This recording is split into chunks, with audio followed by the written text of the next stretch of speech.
Donc, on va aller vite dans le concret. Alors, j'ai rajouté Inspirante, je crois, ou Autonome, j'avais changé un peu le titre. Ah non, je voulais mettre Perdu, mais je me dis que Perdu, ça faisait pas venir les gens dans la salle quand il y a de la musique à côté et de l'humour. Donc j'ai enlevé Perdu, mais souvent, nous, on communique une auberge perdue. Mais on n'est pas si perdu que ça, vous allez voir. Donc je vous propose rapide, c'est pas le sujet, qui suis-je, de quoi va-t-on parler, donc quelle particularité de cette auberge autonome, retour d'expérience surtout, top, flop, et puis la suite. Donc moi, mon mot-clé, c'est de rendre concret les choses, et mon métier, je pense que ce serait chef de produit. Donc je suis effectivement sur plusieurs sujets, je les ai résumés comme ça, mais on va cliquer en bas à gauche. En gros, j'étais chef de produit dans le textile chez Salomon ou Rip Curl, j'ai lancé une franchise de café pendant 16 ans. J'ai été copropriétaire de remontée mécanique. J'ai des aires de jeu pour enfants aussi, qui sont des projets nouveaux. Du co-living pour loger nos saisonniers. Et effectivement, le petit véhicule, on le verra tout à l'heure, qui s'appelle un litre-trotteur. Donc là, on va au Clarion. Et donc, le Clarion, c'est une auberge de jour. C'est-à-dire qu'on n'a pas le droit de dormir. C'est le droit du sol qui nous l'interdit. Et on est déconnecté. Ils frappent, ils sont très polis. Non, parce que je crois que c'est fermé à clé, en fait. Ah, c'était fermé ? Ah oui, on vous accueille. Venez, venez, venez. On n'était que sur la première slide. Donc, je disais auberge de jour. La particularité, c'est qu'on est connecté à aucun réseau. On n'a presque pas commencé. Hein. Je reste un peu là. C'est Clarion le Vercors. Voilà. Allez, on continue. Alors, auberge de jour, déconnecté des réseaux, c'est ça la particularité. On est à 2 km de marche facile. Il y a le mot facile parce qu'on est au bout du Vercors et c'est de la montagne, c'est de la moyenne montagne. Donc, on monte avec sa luge, mais en fait, on redescend aussi en la tirant parce qu'il n'y a pas de pente. Donc, c'est une particularité, mais c'est-à-dire que c'est très facile. Et du coup, c'est moins duplicable que... Ça ne peut pas vraiment être une franchise. On est situé à 1200 mètres d'altitude. Et le Vercors, ça fait longtemps qu'il connaît ce que d'autres connaissent maintenant. Donc on a commencé à diversifier les activités depuis longtemps. On est ouvert toute l'année, ça c'est particulier. C'est-à-dire qu'on est vraiment 7 jours sur 7 pendant les vacances, mais sinon on est ouvert tous les week-ends. On est assez météo-dépendant quand même. On est proche Grenoble, Valence et Lyon. On a 130 places à l'intérieur et autant à l'extérieur, pour pas dire plus. On a une équipe de 6 personnes en CDI et on peut aller jusqu'à 13 ou 15 le reste du temps. Et on est 2 couples associés. Donc globalement on a 3 services, je vais assez vite parce que c'est quand même qu'un restaurant quoi. 3 types de services, le déjeuner qui est sans réservation, grâce au Covid, on va revenir dessus, avec des cuissons à la flamme, on a un gros point sur l'énergie, tout part du produit. On a les soirées qui sont sur réservation, parce que sinon on se fait trop planter, avec même une carte bleue tout de suite et tout ça. C'est les raclettes à la bougie toujours parce qu'on n'a pas d'électricité. Et puis on a vraiment la cible, comme disait Marion quand ils sont venus en Codir, c'est les séminaires et les groupes, où on a des garanties de réussite à chaque fois. On va y venir. On a donc différents espaces, c'est pas du tout une salle de 130 places, c'est que des petits espaces. Celui-là, c'est celui qu'on a tout refait, chauffage au sol, en solaire. On va venir après sur la partie écologique. Des espaces intérieurs et extérieurs. Et puis, globalement, c'est un lieu qui existe depuis 84, que nous, on a racheté il y a 10 ans. Et qu'on a complètement changé, sachant que s'il n'y avait pas eu le Covid, je ne pourrais pas en parler si bien, donc on va voir ensemble. Là, c'est 2 minutes de vidéo qui vont vous l'expliquer. Si vous n'êtes pas encore tout à fait prêt pour le chalet en rondin, voilà une première expérience qui vous convertira en douceur à l'ultra-sobriété. Dans le Vercors, un restaurant d'altitude n'a aucun raccordement à l'eau ou à l'électricité. Vous allez le voir, c'est la pluie et le soleil qui alimentent le bâtiment et surtout les bonnes idées des patrons, Sylvain Milenvoix et Vincent Abelaneda. C'est un restaurant qui ressemble en tout point à un restaurant. Ambiance chalet. Et c'est assez logique car le Clarion se trouve à Corançon en Vercors, en pleine montagne. Vous allez le voir, ça a des conséquences. La première d'entre elles, c'est l'accès des clients et du personnel à pied. On va marcher comme ça pendant 30 minutes. C'est l'idée, c'est complètement perdu, on est vraiment au cœur du parc et il n'y a rien autour. Tellement rien qu'en achetant la propriété, Dimitri et Tom décident d'exploiter ce vide. On est un site isolé, complètement déconnecté des réseaux. Ni eau, ni électricité. Mais on a la 4G. Tu nous montres ? Ouais, c'est parti. Première étape, capitale, le toit. Tom, qu'est-ce qu'on récupère ici ? Alors là, on récupère toutes les eaux de pluie en fait. Sur la bâche blanche. Alors sur l'ensemble de la toiture. Les ardoises, le bac acier et la bâche blanche. L'eau se concentre ensuite dans cette cuve de 160 mètres cubes près du restaurant qui n'en consomme qu'un par jour. Pourtant, ce stockage demeure fragile. Et ce trou, il est arrivé comment? Ça, c'est sûrement un coup de pelle à neige, une balle perdue, une corne d'une bestiole. L'eau passe ensuite dans différents filtres pour pouvoir être utilisée. Le tour est joué. Pour éviter la surconsommation, aux toilettes par exemple, Tom se montre même astucieux. Alors nous, ce qu'on a installé, c'était cette jarre, tout simplement, pour se laver les mains, une seule main à la fois, et puis surtout pour voir l'eau qui diminue au fur et à mesure. Donc ça donne de la valeur à notre eau. Ça responsabilise les clients. Vous allez me dire super, mais on fait quoi des eaux usées après? Franchement, on a eu du mal à y croire. Tu vois, ça c'est vraiment de la noix de coco en fait. Sur 1,50 m de profond, on filtre 100% de nos eaux avant de les recracher dans la nature, et elles terminent 97% pures. Tu purifies l'eau des toilettes, les eaux sales de la cuisine avec de la noix de coco. Tout à fait. C'est pas une micro-station, c'est un filtre coco, et ça marche parfaitement. Pendant qu'on parlait, les panneaux solaires ont rechargé des batteries qui fournissent le restaurant en énergie. Et un groupe électrogène, alimenté par des bonbonnes de gaz, peut prendre le relais. De ce point de vue-là, ou même sur certains produits proposés comme la viande, le modèle n'est pas complètement éco-responsable. Pourtant, l'objectif de l'équipe, c'est toujours de consommer moins. Du coup, on n'est pas que cuisinier, on est aussi bûcheron, on est aussi électricien, et il faut qu'on sache trouver l'électricité justement là où il n'y en a pas ou peu. Exemple avec Nico, le chef, qui a trouvé comment garder son bain-marie à température. C'est un combustible en pâte, et donc pas besoin d'électricité, pas besoin de gaz, rien. Ce qui surprend, c'est que cet aspect écologique est parfois invisible aux yeux des clients. Ce qui frappe d'abord quand on vient, c'est le cadre. Ça reste un resto vraiment excellent. Un autre convive résume bien la situation. Ils ont réussi à faire un truc vraiment totalement autonome, mais sans le faire ressentir pour le client ou l'expérience, et ça c'est vraiment super. Ouais. On fait gaffe à consommer moins, mais surtout on fait attention à remplacer le gaz par d'autres énergies, le solaire ou le bois. Et compte de résultats à l'appui, on peut montrer que ça marche. Ce n'est pas la sobriété absolue, mais c'est un modèle de développement possible à reproduire. Même si évidemment, tous les restaurateurs ne vous donneront pas des torches pour regagner votre voiture, qui attend une demi-heure plus bas. Bon, ça c'était presque la carte postale, mais maintenant on va rentrer dans le vrai. Alors du coup, ce que je vous propose, c'est là je vais vous dire les points marquants des 10 dernières années. Donc c'est vrai qu'on est plutôt dans un état d'esprit commerçant. Donc pour de vrai, toutes les phrases commencent par oui. C'est-à-dire que quand vous êtes complet le soir et qu'on dit est-ce qu'on peut réserver ce soir, il faut arriver à commencer la phrase par oui. Je me souviens plus ce qu'on dit. Je suis pas à la caisse. Les moyens, il faut quand même avoir les moyens parce que c'est vrai qu'on s'est trompé pratiquement 2 fois sur chaque sujet. Globalement, on n'est pas trop câblé bureau d'études.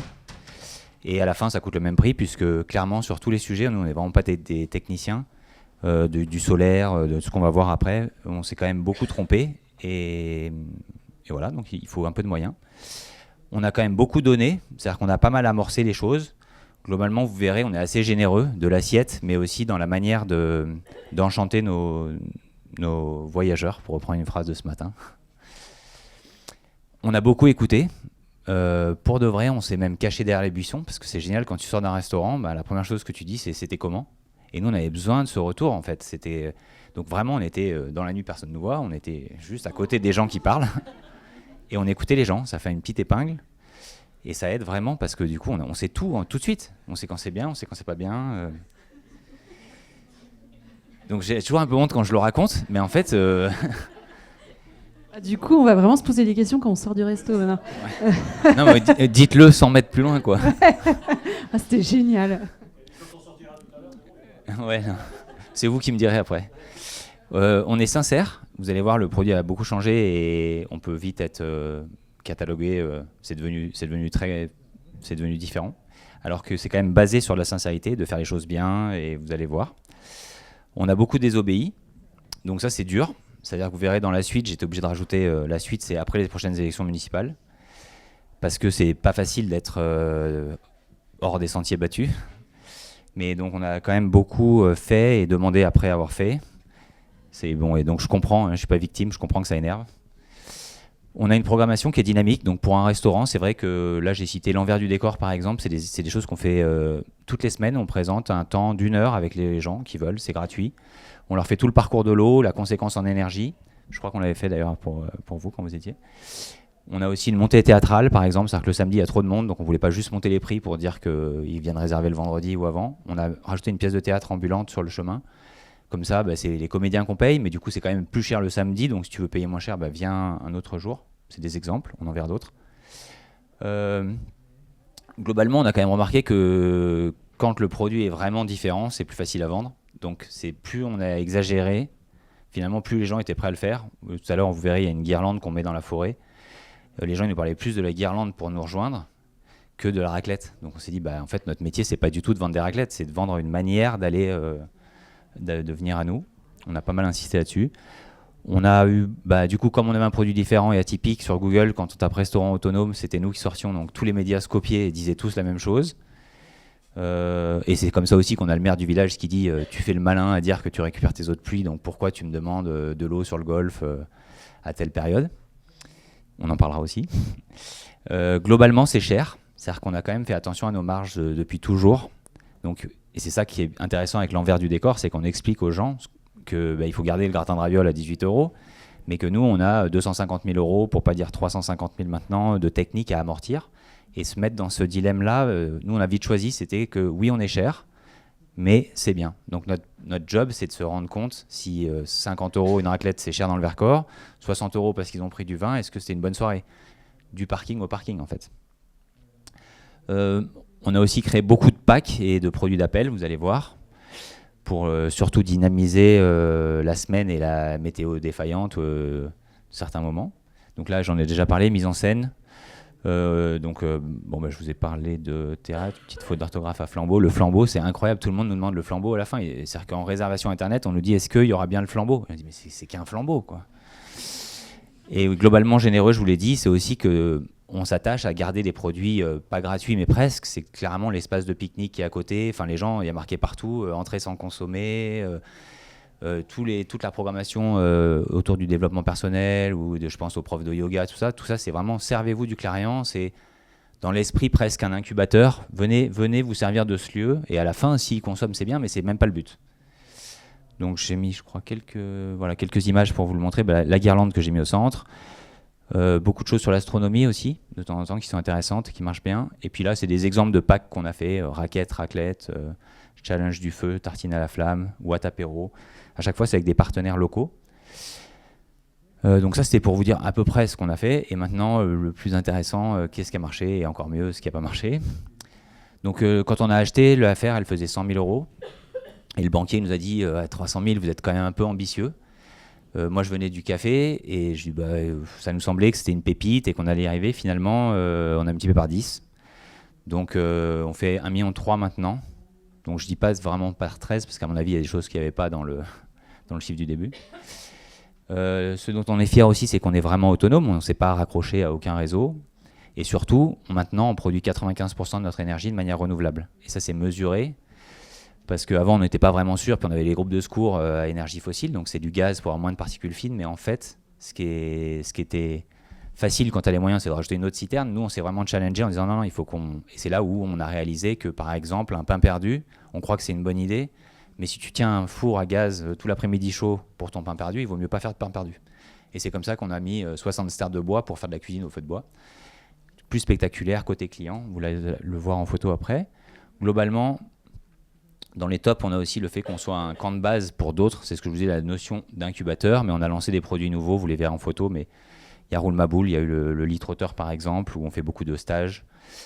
On a aussi, ça nous a permis aussi de créer donc un co-living à 20 minutes. Donc c'est malheureusement à 20 minutes, mais c'est mieux que rien. C'est que pour garder nos équipes et aussi pour pouvoir que les gens cliquent sur nos annonces, il faut absolument que les postes soient logés.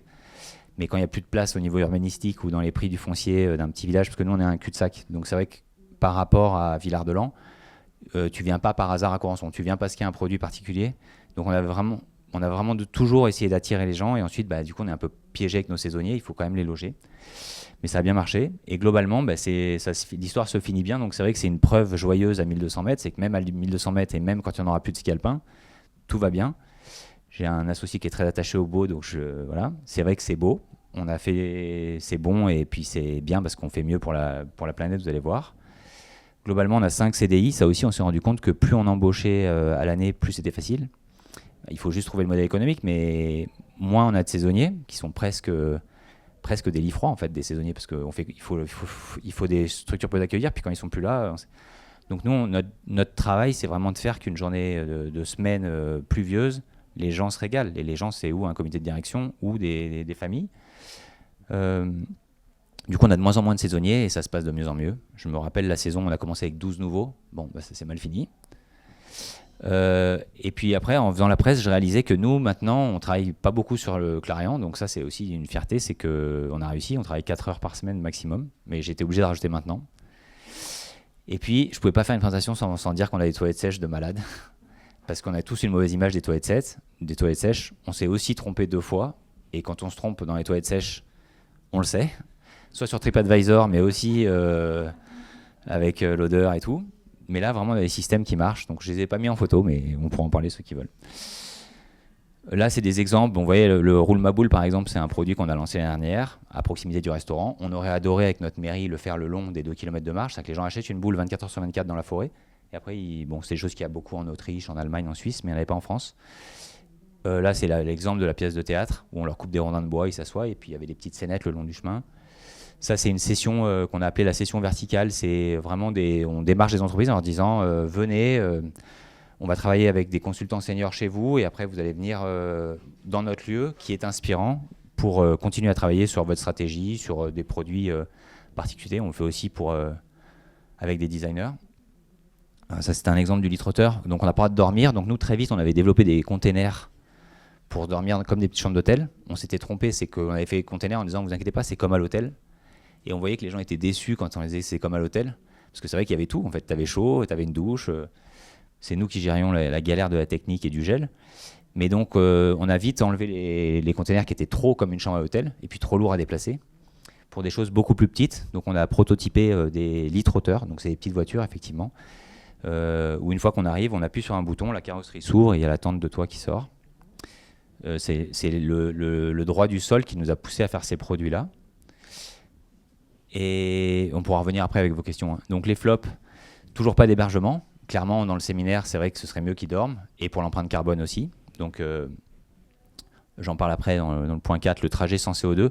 Par exemple, on essaie d'inciter les entreprises à dire le séminaire, il commence pas à 9h accueil café. Ça, c'est Novotel. Nous, ça commence à 5h du matin au bout du tramway Grenoble.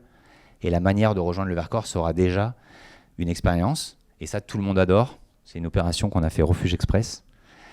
Mais en fait, tout le monde adore. Les secrétaires de direction disent ça va plaire à mon chef, mais il n'y en a pas un qui le signe. Donc tout commence bien à 9h15 à l'accueil café. À part la marque Rossignol qui me dit on peut poser les sacs, puis on continue à marcher. Ça nous fait des réunions un peu atypiques. Mais donc, on n'arrive pas à utiliser la montagne autrement que pour la destination. Et moi, je milite pour que... Voilà. Le point 2, on est toujours très méthodépendant parce que nous, on est très proche des villes. Donc clairement... c'est pas trop que quand il y a du bleu il y a personne, c'est surtout que quand il fait beau il y a trop de monde quoi. Mais quand je vous dis trop de monde, c'est que là je vous présente un petit refuge, on se dit les rondins de bois, le bout du chemin, et en fait on arrive et c'est pire qu'un front de neige. Ça veut dire qu'il y a 50 mètres de queue, des petits panneaux qui disent il vous reste plus que 30 minutes ou revenez demain, s'il pleut il y aura moins de monde. C'est-à-dire que le Million 3, s'il se fabrique juste sur le samedi et le dimanche, il fait très très très mal, et même à l'outil écologique parce que les bactéries elles savent pas gérer. Ou comme on n'utilise pas beaucoup d'eau, il se trouve qu'elles ont une très grosse densité de choses à traiter. Donc c'est pas, nous, la méthodépense, c'est vraiment un point, et on va le voir dans la suite des flops. Une empreinte carbone qui est forte, comme nous tous, mais surtout, nous, on n'arrive pas à changer. C'est-à-dire que là, on fait notre bilan carbone, on voit bien ce qui ne va pas, et on a quand même du mal à se dire, allez, action. Action pour les gens qui sont proches des villes, ça voudrait dire, tu viens à la journée, désolé, je ne peux pas te servir. Ou c'est végétarien. Là, on divise par 2 le chiffre, mais maintenant qu'on fait des bons chiffres, on pourrait diviser par 2 le chiffre. Du coup, on se challenge pour essayer de chercher des pistes nouvelles, mais globalement, on a quand même du mal à changer. C'est à la marge. On a su enlever la noix de Saint-Jacques, parce qu'il y avait la fête de la noix de Saint-Jacques à Villars. Donc c'était notre excuse quand les gens disaient « mais c'est pas local ça ». Donc on a su l'enlever pour une truite, mais globalement, on n'est quand même pas assez dans l'action. Le trajet censé Refuge Express, je vous en ai parlé. On a souvent eu chaud, donc c'est vrai qu'on a vécu des bonnes crises techniques quand même. J'ai plus d'eau l'année dernière, 3 pannes simultanées en électricité, ça veut dire que quand tu as vendu un séminaire, le rétroprojecteur le lendemain matin, mais que tous les groupes ont lâché les uns derrière les autres, parce que l'énergie n'est pas assez pure du groupe chinois pas cher qui t'a grillé ton chargeur de panneaux solaires et que donc tu n'as vraiment plus d'électricité. Tu vis les petits moments sympathiques. Où j'avais noté aussi le tournage des films, souvent pour les décors. Nous, on a fait beaucoup de travaux, donc on vendait les tournages. Et là, je me rappelle d'une fois où ils arrivent et puis il y avait une grue. Et ils me disent, mais pourquoi il y a une grue? En fait, on a cherché un... Et du coup, c'est des moments de solitude, mais on n'a pas le choix. Il faut faire les travaux à des moments précis. Mais bon, à la fin, ça s'est plutôt bien fini. Et clairement, à la fois des 3 pannes d'électricité, on a inventé les soirées sans électricité du tout. C'est-à-dire qu'on enlevait la musique ou la petite LED et on avait juste un musicien et les clients allaient même eux-mêmes trancher leur jambon et couper leur fromage. Et effectivement, c'était des soirées qui étaient encore mieux. C'était moins rentable parce qu'on pouvait quand même pas mettre 130 personnes. Mais c'était intéressant de se dire que sous la contrainte, on a trouvé des bonnes idées. Manager une équipe éco-bobo, c'est que globalement, on fait rêver aussi tous ceux qui sont très sympas, mais qui ont des dreads et qui se disent « Oh, ça va être trop bien la saison là-haut ». Alors qu'en fait, la technique, elle est dure, quoi. C'est-à-dire qu'il faut quand même... les pics de fréquentation dont je vous parle, c'est qu'à un moment, il faut vraiment pas trop s'endormir. Et en plus, nous, comme on n'est pas sur place, on gère à distance, donc il faudrait qu'on lâche, et on n'y arrive pas. Donc ça fait un mix qui est un peu particulier, mais bon, c'est pour ça qu'on fait monter les CDI plutôt maintenant. On paye cher notre position contre certains projets immobiliers. Nul n'est prophète dans son pays. Donc nous, on s'est clairement positionné un peu fort sur les projets de développement de la station et on nous a dit qu'on faisait ralentir les projets des autres, donc on va ralentir les nôtres. Et puis après, on est 4 associés, donc c'est bien dans les coups durs, mais c'est vrai qu'on a aussi du mal à être plus tranchant et aller. Là, j'ai cité le sans viande où on a un peu plus de mal à avancer parce qu'on est 4. La puissance des règles d'urbanisme, c'est vrai que c'est dans la désobéissance, c'était quand même souvent l'urbanisme. Où pour stocker l'eau, à un moment, on voulait enlever cette bâche. Vous allez voir, je l'ai mis dans les flops, ce qu'on a fait à la place. On voulait faire une belle mare et on nous disait non, tu peux faire une piscine avec une barrière tout le tour. Et nous, on voulait faire une mare où le parc du Vercors nous disait super pour la faune, ça va être bien. Mais il y avait des règles qui faisaient que, urbanistiquement parlant, on avait le droit qu'à une piscine avec une barrière. Bon, Velux, j'ai pas pu m'empêcher, c'était la semaine dernière. Ils nous ont fait enlever 2 Velux parce qu'on avait fait un patchwork de panneaux solaires. On a multiplié par 14 nos panneaux et voilà. Et après, du coup, ils nous font faire des choses étonnantes. L'ARS, on a mis notre citerne trop près du bâtiment. Mais c'était à la demande de la mairie pour une règle administrative, donc on devait faire une dérogation ensuite auprès de l'ARS parce qu'on était trop près du bâtiment, mais ça nous avait coûté 55 000 € de BRH et de camions de terrassement pour rien, pour être hors norme au niveau de l'ARS. Vous voyez, c'est un peu... Et les châssis, par exemple, tous les châssis des panneaux solaires, il faut qu'on les couche. Donc si on les couche, il n'y a plus de production. Donc ils respectent les règles écologiques, on va dire, mais ils ne sont pas du tout dans les règles administratives. Donc on va inventer une règle, quand les élus passent, on les baisse, et puis dès qu'il y a le soleil, on les monte. Bon, là, je vous ai montré les exemples des flops. Nous, vraiment, la météo dépendance, c'est la première, c'est la pluie, comme ça. Et là, c'est là qu'on teste le vrai chef de produit et si les gens viennent. Voilà les travaux de citerne. Donc c'est bien, on est passé à 300 mètres cubes d'eau maintenant. Mais quand même, c'est des gros travaux pour un joli petit refuge. Enfin là, on le voit bien. Heureusement, personne n'est à cette hauteur pour voir notre refuge. Et quand on y est, on la voit pas, la citerne. Mais c'est des trop gros travaux par rapport à quelqu'un qui fait attention. Enfin là, dans le bilan carbone, on nous dit est-ce que vous avez touché les sols pour voir si on a touché le carbone stocké dans le sol. Et quand on leur montre ça, ils disent ah là, il va pas être bon cette année ton bilan carbone. On avait fait de l'hébergement, c'est-à-dire qu'on avait enfreint la règle, on savait pas trop, mais on avait enfreint la règle. On avait vraiment fait des refuges comme ça, enfin des espaces de lit. Et comme l'été, les gens viennent que s'il fait beau, tout l'intérieur, on mettait des couchages. Donc on avait 15-20 couchages. Et ça marchait bien parce que du coup, la cousinade, elle vient quelle que soit la météo. Et elle apprend à gérer 1 mètre cube d'eau, quelques watts en électricité. Et on arrivait à avoir un vrai discours intéressant. Et puis Refuge Express, c'est l'opération qu'on aime bien, qu'on a menée avec un refuge de la Sambuie, justement. En leur disant, on vous envoie des cartes et des sacs à dos depuis Gennevilliers ou d'ailleurs. Mais on a un seul participant qui est au fond de la salle, Benjamin. En gros, on a incité les entreprises à dire la manière de venir depuis, ça peut être pas forcément en mode course, mais en mode éco-responsable. Vous allez venir chez nous. Donc ça n'a jamais marché. Ça a fait de la com, mais ça n'a pas marché. Ça plaît bien. Et pour finir, donc la suite, j'ai rajouté donc après les élections parce qu'on les a fatigués.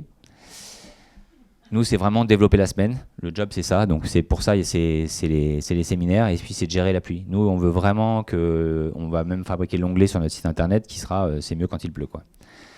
Parce que c'est vrai que c'est mieux quand il pleut. C'est-à-dire que le contraste entre l'extérieur et l'intérieur, il est plus agréable quand il pleut. Donc on va essayer de montrer tout ce qui est bien quand il pleut. On lâche pas l'hébergement, mais ce ne sera pas dans la zone non constructible et perdue du Clarion. On va le construire dans le village. Donc ça, c'est toujours un projet. Pour nos séminaires, c'est de créer aussi un amphithéâtre naturel dans la forêt. Donc toile tendue, bel écran, couverture chauffante. Donc beaucoup de confort, mais par contre en pleine forêt. On a aussi envisagé, et on n'arrive pas à lâcher, de créer une école de la nature et du vivant. C'est-à-dire que ça crée, quand je vous disais on était sincère, c'est ces genres de produits-là qui vont nous aider à le... Mais clairement, on aimerait bien sacrifier une salle pour la donner à une école. Et après, on est prêt aussi à revoir le modèle économique. C'est par exemple, on se dit, les gens qui ne peuvent pas payer l'école de la nature, ils peuvent peut-être faire des heures de service. C'est-à-dire que le papa, il ne paye pas l'école de ses enfants, mais par contre, il nous doit 5 soirées au service. Et donc, on pourrait recréer des modèles un peu croisés comme ça qui fonctionneraient et qui amèneraient beaucoup de vrai et de vie. Et puis, il y a des gens de toute l'Europe qui viendraient scolariser leurs enfants dans ce genre d'école. Une aire de bivouac pédagogique. Donc ça aussi, nous, on est beaucoup de néo-pratiquants grenoblois qui ne savent pas du tout quoi faire. Et quand on propose de faire des aires de bivouac, pour l'instant, on nous dit que c'est interdit et qu'on n'a pas le droit. Mais nous, on aimerait bien donner des rendez-vous de ma première fois que je vais en pleine nature, ça se passe au Clarion, par exemple. Et donc le lit trotteur, c'est un des exemples, mais on voudrait vraiment construire, quand il y avait beaucoup de neige, on faisait des igloos, on voudrait reproduire cette manière où l'après-midi, tu construis ton hébergement ou ta terrasse qui fabrique un toit, et puis tu montes ton lit, il y a juste une batterie pour avoir le minimum, et ça, tout ça, c'est des choses assez faciles à faire, et qu'on aimerait bien. Et puis après, il y a une vraie question, c'est est-ce qu'il ne faut pas décroître? Donc nous, on est prêts, en fait, à perdre le chiffre, mais on passe pas à l'action. Donc je sais pas si on est si près que ça ou si courageux que ça en fait. Revoir le modèle, c'est ce que je vous expliquais, donc avoir une vision plus globale.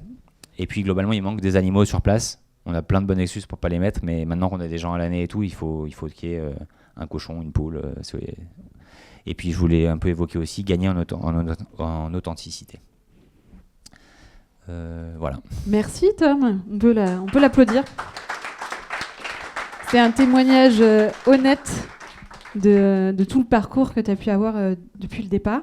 Une première question, c'est, on l'avait un petit peu discuté ensemble juste avant, c'est comment on garde un peu l'âme d'un projet. Parce que j'imagine au départ, on a un petit refuge, on passe finalement à un restaurant qui fait plus d'1 million de chiffre d'affaires, etc.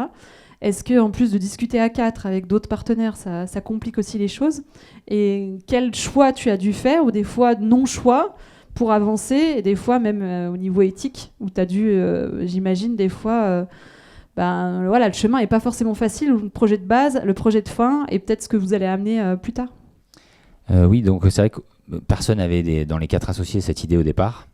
Et après, nous, on s'est beaucoup inspiré de fous dans les Alpes. On allait voir des pros...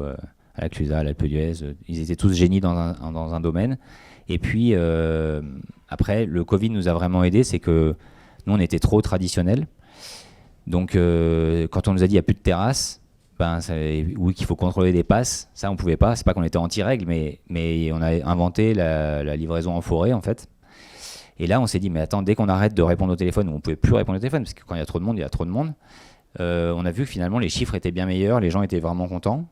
Ça, c'était la première chose. Et aussi, ça, c'est une affaire qu'on avait acheté 500 000 € sur le Bon Coin.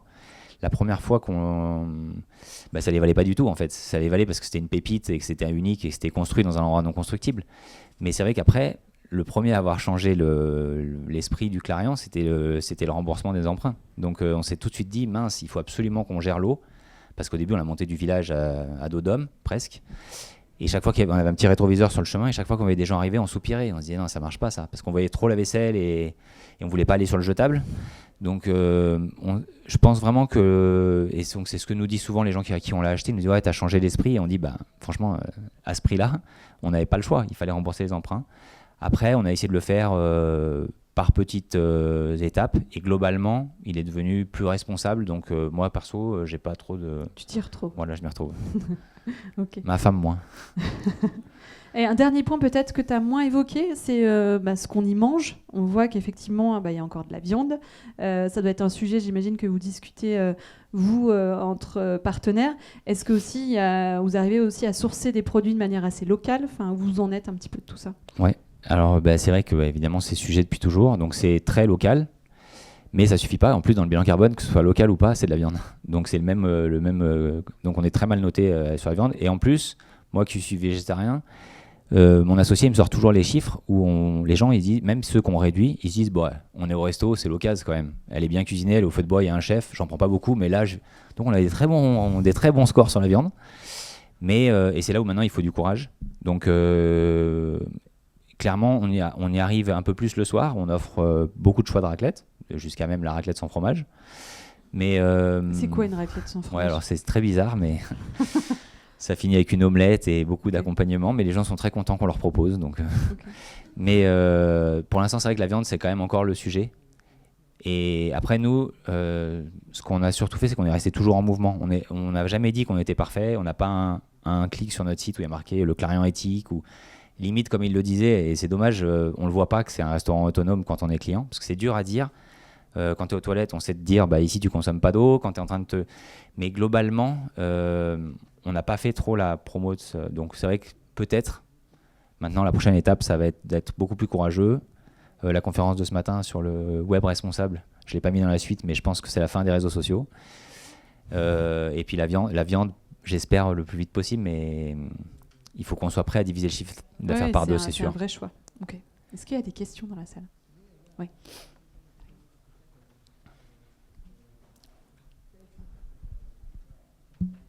Merci Tom, merci pour la présentation qui permet de mettre en perspective tout le projet et toute l'énergie que vous y mettez. Quand on fait un retour d'expérience, c'est pour le livrer. Et l'idée, c'est qu'il diffuse. Alors, j'ai deux questions. Est-ce qu'il y a des initiatives similaires aujourd'hui en France ou partagées du même type, hein? Et puis, qu'est-ce qu'il faut faire pour qu'effectivement, il y en ait plus, pour qu'effectivement, ça fasse bouger l'aiguille? Ouais. Alors c'est vrai que chaque cas est particulier, mais c'est vrai que d'avoir dans ce même lieu et les 2 km de marche en question et tout, d'avoir l'autonomie énergétique à 95%, plus les choix qu'on a fait d'animation ou de dynamique, on l'a pas trop revu. Par contre, on a visité des lieux qui sont brillants sur chaque domaine, on va dire. L'un, c'est la gestion de l'eau, l'autre, c'est la fabrication d'énergie. Donc on n'en a pas trouvé qui globalise. Après, vous connaissez tous les restaurants d'altitude et chacun a un peu son caractère. Moi, maintenant, il me manque clairement un lieu plus courageux, c'est ce qu'on disait, pour arriver à vraiment nous différencier des autres. Je pense que ce serait ça. Maintenant, on en est là. Et nous, on a visité beaucoup de lieux. Et c'était pas une stratégie absolue de se dire on veut être autonome. Il se trouve que là, en plus, c'était la bonne nouvelle, c'est que ça marchait mieux comme ça. Clairement, on est très suivi par Enedis, qui lui calcule combien ça coûterait d'amener l'énergie à 2 km, avec des poteaux qui sont interdits, mais c'est comme ça qu'il calcule. Et donc, nous, on sait qu'en plus, c'est mieux économiquement. Donc, c'est pour ça qu'on est là, ou qu'on fait plein de reportages. Là, on a un duplex de Télématin bientôt. C'est aussi pour dire c'est possible. Et qu'une fois par semaine, c'est souvent des clients qui, pour chez eux, en fait. On leur dit, si on arrive à faire tourner un restaurant sans eau et sans électricité connectée, en fait, c'est que c'est possible partout. Et c'est vrai, mais c'est vrai que ça part du produit, quand on parle de sobriété, c'est-à-dire que ça part de qu'est-ce que je veux amener comme service ou comme produit dans l'assiette de mes clients, quoi. J'ai une question un peu plus spécifique sur l'électricité, parce que là vous avez dit que vous étiez en panne d'électricité à des moments donnés, etc. Moi, j'ai eu une expérience professionnelle dans un refuge où c'était très compliqué de gérer l'électricité, notamment pendant les services avec les plonges. Et comment vous avez réussi un peu à outrepasser ça? Est-ce que vous y arrivez bien? Ouais, donc les pannes, c'était avant qu'on change tout. Et là, maintenant, on arrive très bien, c'est les batteries. Donc, on a un très, très gros stock de batteries. C'est-à-dire que, en gros, quand on a acheté, on avait une petite journée d'énergie. Et c'était surtout le froid et l'éclairage. Maintenant, après, c'est tout le temps en progrès. Maintenant, c'est les vélos électriques, clairement, qui veulent tous se recharger parce qu'ils... Donc on a augmenté notre dépense en énergie et du coup on a élargi la taille du parc de batterie. Et là maintenant on tient pratiquement une semaine sans recharger. Donc ça nous laisse le temps d'aller déneiger les panneaux solaires. Avant, tant pis si on n'était pas prêt au service du midi, on pouvait pas, il fallait absolument déneiger les panneaux solaires, sinon on ne pouvait pas servir ou c'était dangereux pour les congèles ou des choses comme ça. Maintenant il n'y a vraiment plus du tout de stress et donc ça se passe facilement. Et on a quand même un groupe de secours au GNR. Et encore un 3e groupe de secours au gaz. C'est-à-dire que s'il gèle, par exemple, c'est jamais arrivé, mais on a quand même aussi gardé un 2e groupe de secours au gaz. Donc, croisons les doigts, mais là, ça marche bien. Bonjour. Merci pour la présentation. J'ai beaucoup aimé la partie désobéissance. Alors j'ai compris que c'était pas toujours très apprécié au niveau du territoire, enfin du moins de la municipalité, mais je me demandais si vous arrivez quand même à être en synergie avec d'autres acteurs du territoire pour justement, parce que c'est quand même une belle expérience que vous proposez et qui est aussi, qui est à mettre en corrélation avec les autres choses qui se passent. Et je veux bien savoir la recette des toilettes sèches géniales. Alors, les toilettes sèches, c'est Ecodoméo, tu verras, mais c'est des systèmes à tapis en fait. Et surtout, c'est de séparer le liquide du solide. Donc, c'est des tapis inclinés. Et après, on peut même faire plein de choses avec le phosphore des urines. Qu'on ne fait pas encore, mais... du coup, la question... C'est bien technique. Ouais. Non, nous, on a été contraints de bosser avec les voisins avec plaisir, hein, surtout que c'est quand même nos amis, on habite dans le village, surtout pour l'hébergement. C'est-à-dire qu'en fait, on fait des produits communs. Et là, je ne les ai pas montrés, mais c'est vrai que tous ceux qui peuvent se déplacer à pied se garent une fois, principalement The Camp, c'est un hôtel de sportif de haut niveau à la base, mais très orienté sur l'outdoor, éco-responsable aussi. Donc c'est vraiment facile de travailler ensemble. Et même dans l'intérêt du client, c'est qu'on ne lui dit pas pourvu qu'il fasse toutes les réunions chez nous. Et on est vraiment en mode quel rythme vous voulez dans le village et avec nous pour que vous passiez un bon moment. Et là, on a à peu près une fois par an une entreprise du CAC 40 qui nous contacte et qui est complètement terrorisée à l'idée de ne pas venir avec Châteauforme dans son séminaire. Et à chaque fois, on lui dit, vous inquiétez pas, ça va bien se passer. Mais il nous demande... Et là, on joue beaucoup aussi l'interaction avec les hôtels voisins. Mais on les oblige aussi à changer. C'est clairement là, je fais allusion à Vinci Autoroute, à qui on a dit, si vous venez en voiture, on ne vous accepte pas. Et c'est pour ça que maintenant, on a envie de rajouter l'onglet sur notre site, la case à cocher. Vous allez bien dormir sur le territoire pour venir en soirée chez nous. Et le vrai courage, ce sera de le mettre pour le midi. Mais ça, en vrai, c'est à la fois courageux et à la fois... parce qu'on est les premiers. Demain, c'est vrai que si on va moins utiliser la voiture ou qu'on va leur donner des solutions, parce qu'on ne va pas juste dire « t'as pas le droit », on va leur dire « fais autrement ». On va t'aider, tu as une hotline, on va covoiturer. Enfin, il y a plein de manières d'aider les gens à ne pas venir juste, parce qu'en ce moment, on s'en rend compte, tous nos clients, le dimanche, quand il fait beau, c'est dramatique. Oui, chaud. Tu fais beaucoup référence au courage. À l'heure où le Vercors se pose des questions sur son positionnement, ça donne du courage aux élus pour changer le modèle. Non, mais est-ce que les résultats, ils encouragent à dire que le modèle de la promotion immobilière, de la défiscalisation, c'est fini et qu'on peut faire autrement? Bah là, c'est vrai que je marquais preuve à 1200 mètres, mais ça n'engageait que moi. Globalement, en fait, c'est oui et non. Oui, bien sûr, c'est flagrant. Et il y a plein d'autres pépites dans le Vercors. On a un restaurant étoilé qui vient d'être signé meilleure table de France, en même temps que la station de Hautran-Méaudre était en train d'annoncer qu'elle n'allait pas tenir. Et du coup, il manque des hôtels partout, tellement l'hôtel étoilé de 18 le restaurant étoilé. Donc en fait, tout part quand même du produit, et oui, ils s'en rendent compte. Mais par contre, c'est pas possible de le dire, parce qu'on les fatigue. C'est vrai que la désobéissance, moi je comprends que ça les fatigue. On leur a fait des coups, sans faire exprès, où ils disaient « Ah, j'avais pas vu que le permis c'était que pour ça, et moi j'ai tout construit d'un coup. » Mais ils nous croient pas, et c'est normal, mais vraiment... On les a trop fatigués pour qu'ils nous disent ouais, c'est quand même intéressant, ça crée de l'emploi. Enfin, en fait, ils ont overdose de c'est beau, ça plaît. Et du coup, c'est vrai que là, quand ils nous ont fait changer la citerne, on était à 0 avant l'hiver. Et je leur ai dit, je vais quand même pas me faire un coup d'hélicoptère ou de je sais pas quoi pour remplir la citerne. Je venais d'enlever des cailloux pour mettre la citerne, j'allais pas remonter de l'eau. Et là, ils étaient obligés de nous dire t'arrêtes pas de dire que t'es autonome en eau, ben attends qu'elle vienne du ciel. Alors qu'on a le golfe qui est à 200 mètres. Avec de l'eau l'été, pas l'hiver mais l'été.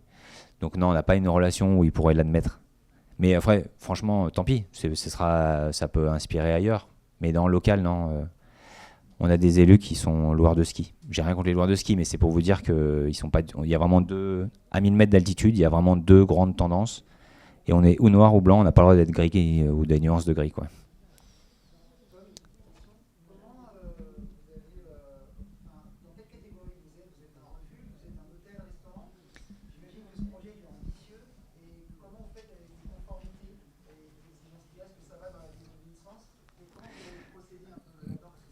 Bah, c'est vrai qu'on a longtemps essayé d'être nulle part. Et une fois, on nous avait dit, bah non, si tu fais des travaux, accessibilité, il te faut une place handicapée. Je dis, mais les gens, ils viennent pas en voiture, donc je vais pas faire une place handicapée, sinon je t'assure qu'elle sera à la télé, la place handicapée en goudron, il y aura le H et tout, et on la verra à la télé. Donc certaines, quand c'est trop aberrant comme ça, on arrive à être clair, mais par contre, la classification restaurant d'altitude ou refuge, les pompiers, ils ont bien galéré, et à la fin, tu sais pas pourquoi, ça tombe. C'est là, finalement, on est classé restaurant d'altitude. Et donc, c'est le maire qui doit garantir que les pompiers peuvent monter toute l'année. Alors qu'on est enneigé quand même encore sur un chemin où les pompiers viennent pas.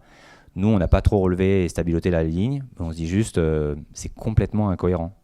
Donc, en tout cas, il y a beaucoup d'incohérences. Mais dans la classification d'urbanisme, avant qu'on fasse des permis, on était en déclaration de travaux, on ne savait pas trop. Et maintenant, on est classé comme une boulangerie. Donc, c'est pour ça qu'on est resté en accueil de jour aussi. Ça changeait tout si on passait en accueil de nuit. Sur la responsabilité du maire qui peut pas trop nous voir, quoi.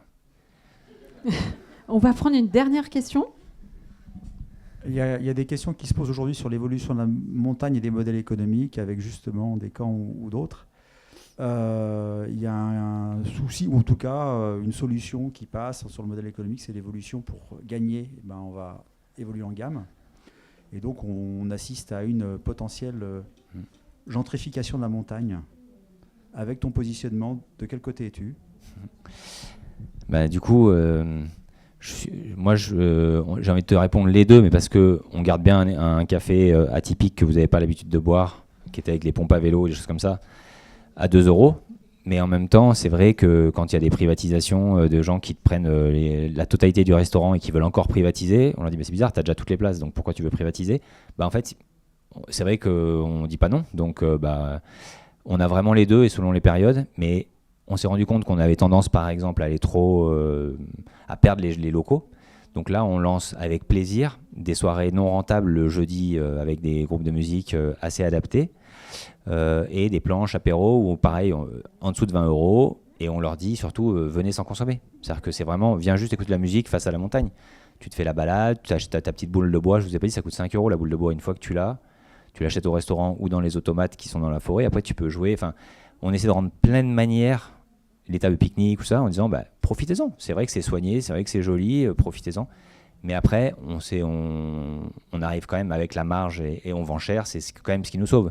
C'est qu'on a des responsables de salle payés 3 200 € net, un chef 5 000 € net. C'est que parce que ça marche, quoi.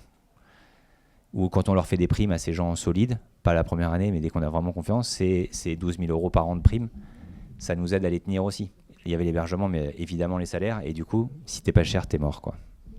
Et je témoigne aussi, j'étais sur place, où il y a aussi beaucoup de non-clients. C'est-à-dire qu'il y a beaucoup de gens qui se baladent dans le lieu, etc., qui jouent soit avec roule-ma-boule ou qui se posent sur les tables de pique-nique. Et c'est quand même c'est accessible, c'est ouvert, et il y a effectivement les gens qui restent, mais il y a quand même une part assez importante qui se balade et qui, quoi qu'il arrive, entre guillemets, qui serait aussi venu se balader ici. Ouais. C'est pas sanctuarisé ou périmétré. Voilà. Je tiens à remercier Tom, on peut l'applaudir.